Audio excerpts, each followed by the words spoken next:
আসসালামু আলাইকুম। সংবাদে আপনাদের সবাইকে স্বাগত জানাচ্ছি। আমি ফিরোজ তোহা। শুরুতেই সংবাদ শিরোনাম। পুরোদমে ইরান, ইসরায়েল এবং নিরীহ ফিলিস্তিনিদের মাঝে ভয়াবহ যুদ্ধ চলছে হামলা পাল্টা হামলা। এরই মাঝে আমাদের হাতে এসে পৌঁছেছে এই যুদ্ধের সর্বশেষ গুরুত্বপূর্ণ সবথেকে তাজা আপডেট সংবাদ আপনাদের জানিয়ে দিব। প্রথমেই জানাবো ১২ দিনের সংঘাতে ৫০০ ইসরায়েলি সেনা নিহত হয়েছে বলল ইরান। ইরানের পার্লামেন্ট স্পিকার মোহাম্মদ বাকের গালিবাফ বলেছেন, সম্প্রতি ১২ দিন ইহুদিবাদী ইসরায়েলের সঙ্গে ইরানের যে যুদ্ধ হয়েছে, ইরানের হামলায় ইহুদিবাদী ইসরায়েলের ৫০০ জন নিহত হয়েছে। এছাড়া ৩,৫০০ মানুষ আহত হয়েছে। এরপর জানাবো, যারা স্রেব্রেনিৎসার গণহত্যা অস্বীকার করে তারা মানবতা অস্বীকার করে বললেন তুর্কি প্রেসিডেন্ট। স্রেব্রেনিৎসায় মুসলিম গণহত্যা অস্বীকার বা আন্তর্জাতিক আদালতের রায় উপেক্ষা করে যুদ্ধ অপরাধের মহিমান্বিত করার যে কোনো চেষ্টার প্রতি তীব্র প্রতিবাদ জানিয়েছে তুরস্ক। এক ভিডিও বার্তায় প্রতিবাদ জানায় দেশটির প্রেসিডেন্ট রিসেপ তাইপ এরদোয়ান। ১৯৯৫ সালে জুলাই বসনিয়ার স্রেব্রেনিৎসায় শহরে সার্ববাহিনীর হাতে ঘটেছিল দ্বিতীয় বিশ্বযুদ্ধ পরবর্তী ইউরোপের সবথেকে ভয়াবহ গণহত্যা। এদিকে মার্কিন নাগরিককে পিটে হত্যা করল পশ্চিম তীরে ইসরায়েলি বসতি স্থাপনকারীরা।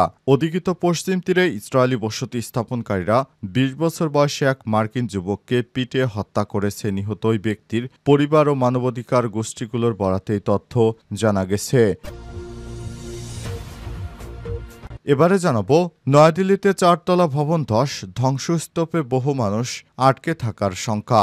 ভারতের রাজধানী নয়াদিল্লিতে ওয়েলকাম এলাকায় সকাল একটি ৪তলা ভবন হঠাৎ করেই ধসে পড়ে। স্থানীয় সময় সকাল ৭টা ৫ এই মর্মান্তিক ঘটনা ঘটে। আজ দুপুরের পর বিষয়টি নিশ্চিত করেছে বিবিসি। এবং সর্বশেষ জানাবো, ফেসবুকে পোস্ট দিয়ে বিএনপি ছাড়লেন আলোচিত অ্যাক্টিভিস্ট ডক্টর ফয়জুল হক। বাংলাদেশ জাতীয়তাবাদী দল বিএনপির থেকে পদত্যাগ ঘোষণা দিয়েছে দলের মালয়েশিয়া কমিটির সহ সমাজ কল্যাণ বিষয়ক সম্পাদক আলোচিত অ্যাক্টিভিস্ট ডক্টর ফয়জুল হক। আজ তার নিজের ভেরিফাইড ফেসবুক আইডিতে তিনি এই ঘোষণা দেন। বিবৃতিতে তিনি বলেছেন, দীর্ঘ রাজনৈতিক পথ চলার পর দলীয় মতাদর্শের বিরোধিতার কারণে তিনি দল থেকে সরে দাঁড়াচ্ছেন এবং আসন্ন জাতীয় নির্বাচনে ঝালকাঠি ১ আসনে স্বতন্ত্র প্রার্থী হিসেবে প্রতিদ্বন্দ্বিতা করবেন। প্রিয় দর্শক, এতক্ষণ শুনছিলেন সংবাদ শিরোনাম, এবারে বিস্তারিত। তবে তার আগে বন্ধুরা, অনুরোধ থাকবে এই সংবাদটিতে একটি লাইক দিন। এই চ্যানেলে আপনি নতুন হয়ে থাকলে আমাদের সংবাদটি দেখতে দেখতে চ্যানেলটি সাবস্ক্রাইব করে রাখুন। কমেন্ট করে বন্ধুরা আপনার মূল্যবান মতামত জানিয়ে দিন আপনি বিশ্বের কোন দেশ থেকে বা বাংলাদেশের কোন স্থান থেকে আমাদের সংবাদটি দেখছেন এবং শুনছেন। আর বন্ধুরা, গাজা যুদ্ধে আপনি যদি নিরীহ ফিলিস্তিনিদের ভালোবেসে থাকেন, কমেন্টে ইয়েস লিখে বিশ্ববাসীকে জানিয়ে দিন। সংবাদটি আপনার সোশ্যাল মিডিয়া ফেসবুকে শেয়ার করে বন্ধুদেরও দেখার সুযোগ করে দিন। এবারে বিস্তারিত। ১২ দিনের সংঘাতে ৫০০ ইসরায়েলি সেনা নিহত হয়েছে বললেন ইরানের স্পিকার। ইরানের পার্লামেন্টের স্পিকার মোহাম্মদ বাকের গালিবাফ দাবি করেছেন, সম্প্রতি ১২ দিনের ইহুদিবাদী ইসরায়েলের সঙ্গে ইরানের সংঘাতে ইরানের হামলায় ইহুদিবাদী ইসরায়েলের ১২০০ জন আহত হয়েছে এবং অন্তত ৫০০ জন নিহত হয়েছে। ইহুদিবাদী ইসরায়েলের সমস্ত গর্বের সবকিছু চূর্ণ বিচ্ছিন্ন করে দিয়েছে ইরান। ইরানের IRIB এক টিভি চ্যানেলকে দেয়া এক সাক্ষাৎকারে মোহাম্মদ বাকের গালিবাফ এই দাবি করেছেন। তিনি আরো বলেন, ইসরায়েলের নিরাপত্তা গবেষণা কেন্দ্র জানিয়েছে তাদের আহত সংখ্যা ৩,৫২০ জন ছাড়িয়ে গেছে। তবে তাৎক্ষণিক প্রথম দিনের হামলায় ১২০০ জন গুরুতর আহত হয়। এই হিসাব অনুযায়ী কমপক্ষে ৫০০ জন নিহত হয়েছে। প্রকৃতপক্ষে ইসরায়েলের ক্ষয়ক্ষতির পরিমাণ সরকারিভাবে জানানো সংখ্যার চেয়ে অনেক বেশি। যুদ্ধবিরতির প্রেক্ষাপট সম্পর্কে ইরানের পার্লামেন্ট স্পিকার আরও জানিয়েছেন, ইসরায়েলের সাম্প্রতিক সামরিক আগ্রাসন বন্ধ হয়েছে মূলত তাদের ব্যর্থতার কারণে, কোনো রকম নমনীয় মনোভাবের কারণে নয়। তিনি জোর দিয়ে বলেছেন, স্থল ও আকাশে ইরানের নিয়ন্ত্রণে ছিল ইসরায়েলের ব্যর্থতার অন্যতম কারণ। তার ভাষায়, আমরা ইসরায়েলের সামরিক ও প্রতিরক্ষা কেন্দ্রগুলো কার্যকর অচল করে দিয়েছি। ইরানের স্পিকার আরও জানান,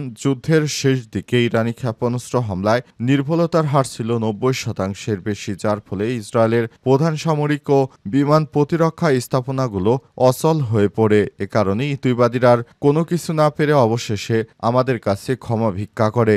আমরা অবশেষে মানবতার দিক থেকে তাদের ক্ষমা করেছি এবং যুদ্ধ বন্ধ করতে রাজি হই। যারা সেব্রেনিৎসার গণহত্যা অস্বীকার করে তারা মানবতা অস্বীকার করে বলেন তুর্কি প্রেসিডেন্ট।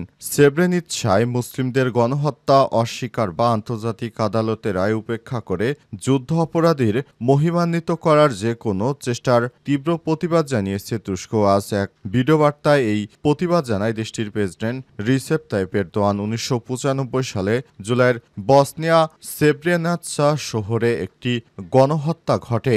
শহরে সার্ববাহিনীর হাতে ঘটেছিল সেই বিশ্বযুদ্ধ পরবর্তী ইউরোপের সবথেকে ভয়াবহ গণহত্যা।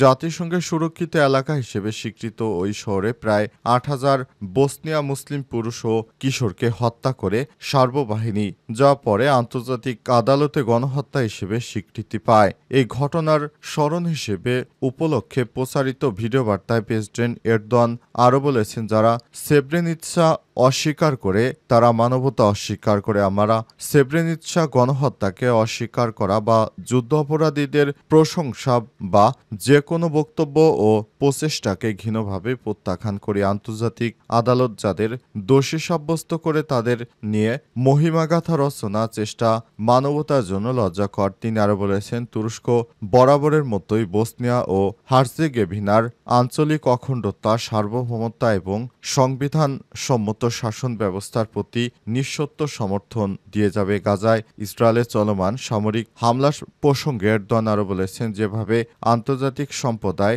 সেব্রেনিৎসার সময় নীরব দর্শকের ভূমিকা নিয়েছিল, আজও ঠিক তেমনিভাবে তারা ফিলিস্তিনের উপর চলা গণহত্যার সামনে নির্বিকার।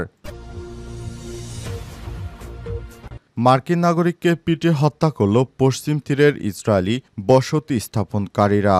অধিকৃত পশ্চিম তীরে ইসরায়েলি বসতি স্থাপনকারীরা 20 বছর বয়সে এক মার্কিন যুবককে পিটিয়ে হত্যা করেছে। নিহত ওই ব্যক্তির পরিবার মানবাধিকার গোষ্ঠীগুলোর বরাতে তিনি জানিয়েছেন বিষয়টি। খবর আল জাজিরার। ফিলিস্তিনি স্বাস্থ্য মন্ত্রণালয় মতে শুক্রবার 11 জুলাই রামাল্লার উত্তরে সিনজিল শহরে বসতি স্থাপনকারীরা সাইফুল্লাহ মুসলে নামের ওই যুবককে আক্রমণ করে হত্যা করে। একটি ফ্লোরিডার বিষয়টি নিশ্চিত করা হয়েছে। সেখান থেকে জানা গেছে ইহুদিবাদী ইসরায়েলিরা তাদের স্বার্থে যারাই একটু তাদের বিরুদ্ধে কথা বলে তাদেরকেই হত্যা করা হচ্ছে। ইহুদিবাদী ইসরায়েলিরা মনে করেছে যে তারা ফিলিস্তিনিদের মতো যারা তাদের বিরুদ্ধে কথা বলবে তাদেরকেই হত্যা করা হবে, এমনটা জানিয়েছে ইহুদিবাদীরা। এই কারণে ইহুদিবাদীরা এই ধরনের হত্যাযজ্ঞ চালিয়ে যাচ্ছে। তারা মনে করেছে তারা হয়তো পার পেয়ে যাবে, কিন্তু মার্কিন যুক্তরাষ্ট্রের নাগরিককে হত্যার দায়ে এবার যুক্তরাষ্ট্রের প্রেসিডেন্ট ডোনাল্ড ট্রাম্প তাদের বিরুদ্ধে শাস্তিমূলক ব্যবস্থা নিতে পারে এমন আশঙ্কা তৈরি হয়েছে। ইহুদিবাদী ইসরায়েলিরা নিরীহ ফিলিস্তিনিদের জায়গা দখল করে তারপর সেখানে অবৈধভাবে বসতি স্থাপন করছে। এটি কোনোভাবেই মানা যায় না। দখলদার বাহিনী কোনোভাবেই এটি করতে পারে না। এটি তাদের ক্ষমতার বাইরে। তারা যেভাবে এসব কর্মকাণ্ড পরিচালিত করছে, এতে করে তাদের বিরুদ্ধে এবার মার্কিন যুক্তরাষ্ট্রের প্রেসিডেন্ট ডোনাল্ড ট্রাম্পই স্বয়ং নিন্দা জানিয়েছে। ভবিষ্যতে আর যদি কোনো ইহুদিবাদী ইসরায়েলের সাধারণ নাগরিকরা যদি কোনো মার্কিনীদের হত্যা করে, তাহলে আরও কঠিন প্রতিশোধ নেবে ডোনাল্ড ট্রাম্প। মুসলেটেকে আক্রমণের সময় মোহাম্মদ সালাবি নামের আরেক ফিলিস্তিনিকে গুলি করা হয়েছে বলে জানিয়েছে গাজার স্বাস্থ্য মন্ত্রণালয়। অধিকার কর্মীরা প্রায়শ জানিয়ে আসছে যে পশ্চিম তীরে ইসরায়েলি বসতি স্থাপনকারীরা ফিলিস্তিনি পাড়া এবং শহরগুলোতে লুটপাট করছে, কখনো কখনো বাড়িঘর যানবাহন পুড়িয়ে দিচ্ছে। ফেসবুকে পোস্ট দিয়ে বিএনপি ছাড়লেন আলোচিত অ্যাক্টিভিস্ট ডক্টর ফজলুল হক। বাংলাদেশ জাতীয়তাবাদী দল বিএনপি থেকে পদত্যাগের ঘোষণা দিয়েছেন দলের মালয়েশিয়া কমিটির সহ সমাজ কল্যাণ বিষয়ক সম্পাদক ও আলোচিত অ্যাক্টিভিস্ট ডক্টর ফজলুল হক। আজ নিজের ভেরিফাইড ফেসবুক আইডিতে তিনি এই ঘোষণা দেন। বিবৃতিতে তিনি বলেন, দীর্ঘ রাজনৈতিক পথ চলার পর দলীয় মতাদর্শের বিরোধের কারণে তিনি দল থেকে সরে দাঁড়াচ্ছেন এবং আসন্ন জাতীয় নির্বাচন নির্বাচনে ঝালকাঠি ১ রাজাপুর কাঠালিয়া আসনে স্বতন্ত্র প্রার্থী হিসেবে তিনি প্রতিদ্বন্দ্বিতা করবেন। ফজলুল হক আরও বলেন, ২০১৫ সাল থেকে বিএনপির সঙ্গে সম্পৃক্ত থেকে দেশের ভিতরে ও বাইরে ইসলামপন্থী ও সমাজকেন্দ্রিক রাজনৈতিক পক্ষে কাজ করেছেন। ২০১৮ সালে ঝালকাঠি ১ ও ঝালকাঠি ২ আসনে দলীয় মনোনয়নের প্রত্যাশা করেছিলেন তিনি, তবে তিনি বিএনপি রাজনীতি থেকে সরে দাঁড়ালেন।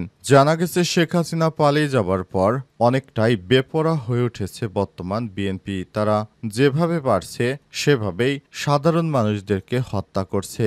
এটি কোনোভাবেই মেনে নেওয়া যায় না। এটি দেখতে না পেরে অনেক নেতাকর্মী বিএনপি থেকে পদত্যাগ করতে শুরু করেছে। বিএনপি হচ্ছে পৃথিবীর নিকৃষ্ট এক স্বৈরশাসক। তারা ক্ষমতা আসার আগেই যে ধরনের কর্মকাণ্ড শুরু করেছে সেটি কোনোভাবেই মানা যায় না।